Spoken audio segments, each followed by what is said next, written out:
Council comments?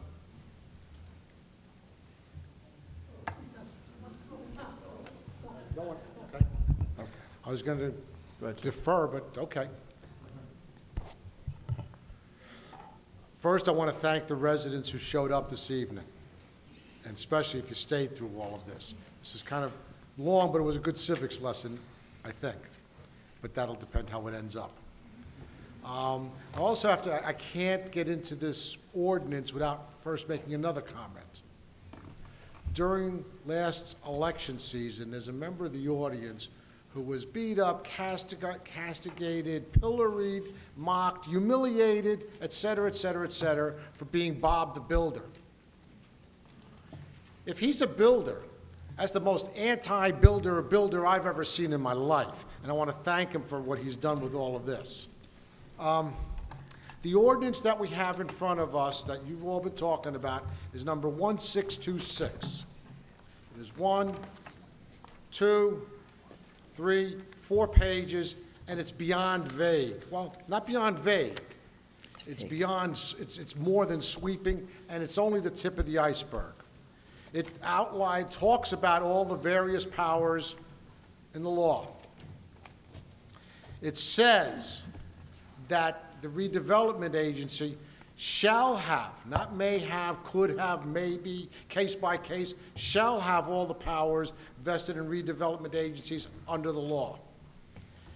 It says that there are a series of commissioners. It doesn't talk about them being residents, as we've talked about. It says that one of the commissioners can be a council member. If you look at the law, you could have 2. It says that the agency shall employ an executive director. It doesn't say how much. It says that under powers, again it states under powers, all those powers, public powers, shall be authorized to undertake, and it goes on and on and on, and it reinforces the shall. I've never done, and I'm not a lawyer, but I've represented in arbitrations. And I know that when you look to it, I know that some arbitrators will, when they look to establish what the intent of the parties were, will look at the language and whether you limited the language. This ordinance with this language is a prime case for an entry level to all of those powers. The tip of the iceberg. When we've talked about this earlier as a council president, I'm going to go on for a couple of minutes here, but we've been 3 hours and 22 minutes and people want to know what we're thinking, and I think I have a responsibility to myself also. We talked about this once earlier and talked about limiting these powers, and it was mentioned that, well, Ms. Sarah, if it'll make you more comfortable, we'll write these things in. And that's a good gesture, but this is not about my comfort level. This is about what's doing right by Edison. It was about my comfort level. I'd be at my grandson's T-ball game tonight.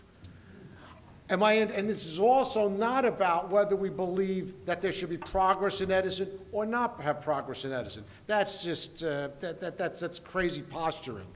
But the question is, progress in Edison at what price? And I think that the price that's possible here is way too high.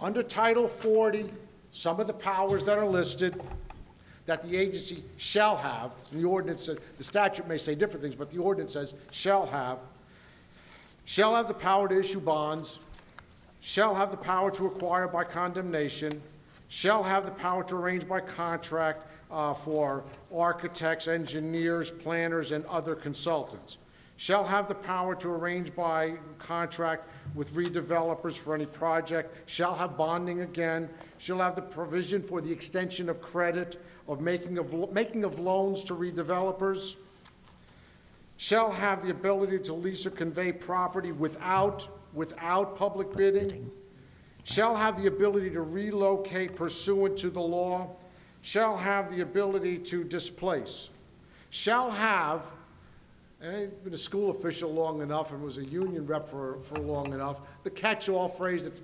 that follows under a lot of job descriptions, shall have the power to do all things necessary or convenient to carry out its powers.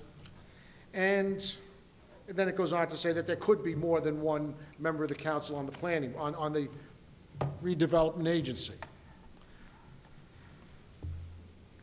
The next document that's important is the application for this.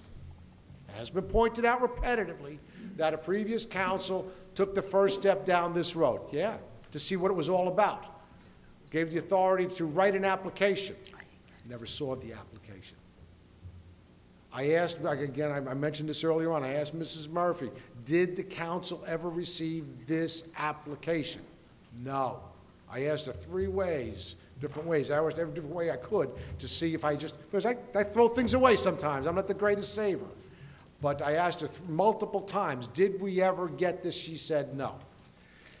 I've had this in my possession for less than 48 hours. I saw a couple of things in there that are worth pointing out. And that's just with a really quick read. I saw a provision in here that says that, and they're just interesting for nothing else other than points of interest, that the seed money, the initial money for this item, the initial money, is $150,000 a year. That's before we start hiring people.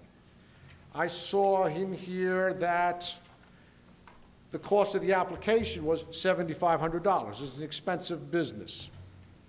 I saw in here that the resolution service list for the redevelopment agency includes a bond counsel, Mr. Bauman's named. It includes an attorney, Mr. Lair is named. It includes a special redevelopment counsel, Mr. Bauman's named, and it goes on and lists a number of other people. I don't know if that gives these folks an invested interest, and I'm not trying to imply that at all. But those are things that need to be talked about.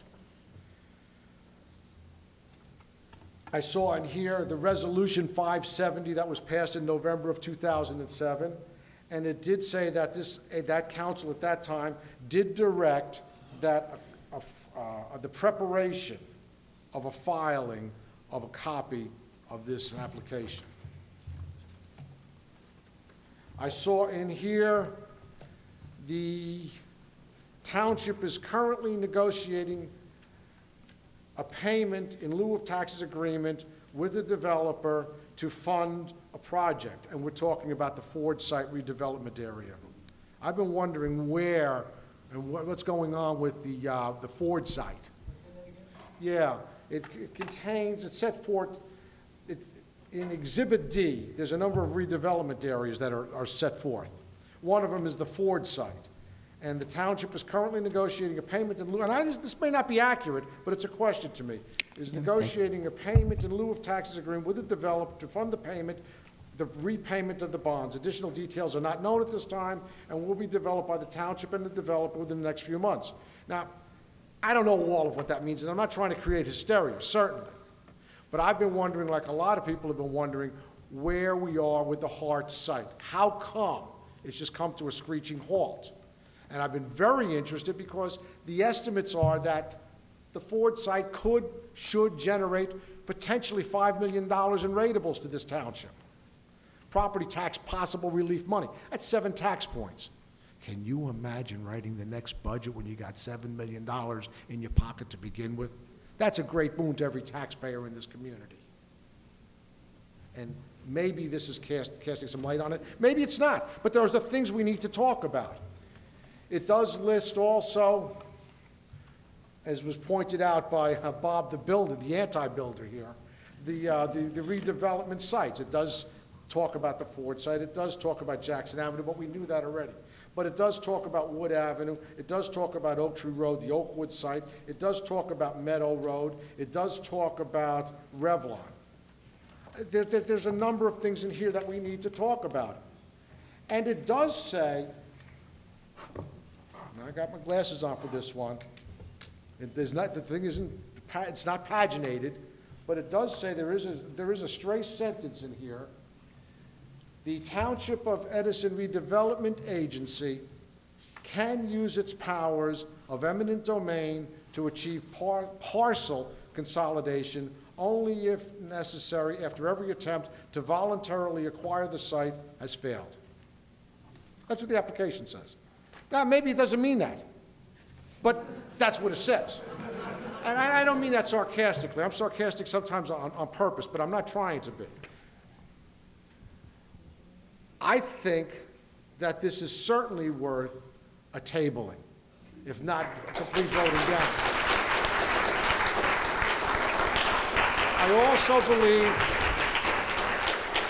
I also believe that if this council